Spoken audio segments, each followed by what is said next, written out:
ठाण्यामध्ये अजित पवार यांच्या गटाचं मध्यवर्ती कार्यालय आहे आणि या कार्यालयावरती शरद पवारांचा फोटो होता, पण तो आता काढून टाकण्यात आलाय आणि दिवंगत नेते यशवंतराव चव्हाण यांचा फोटो इथे लावला गेलाय।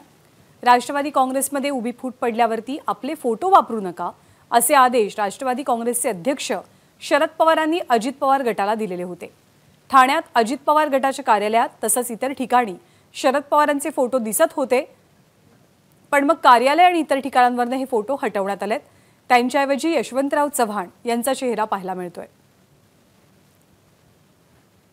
आढावा घेतलाय आमचे प्रतिनिधी हितेश पांचाळ यांनी।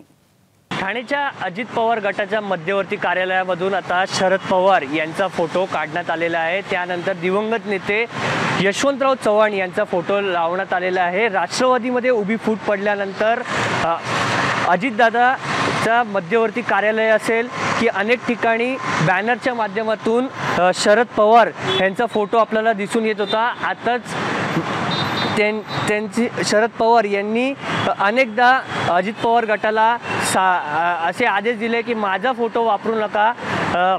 त्यानंतर आता कुठेतरी अजित पवार यांच्या ठाण्याच्या मध्यवर्ती कार्यालयामध्ये शरद पवार यांचा फोटो काढल्यानंतर आता दिवंगत नेते यशवंतराव चव्हाण यांचा फोटो आपल्याला दिसून येत आहे।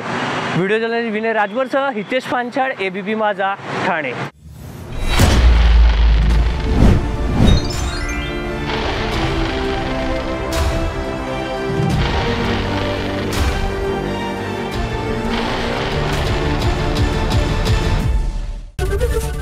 ABP माझा, उघडा डोळे बघा नीट।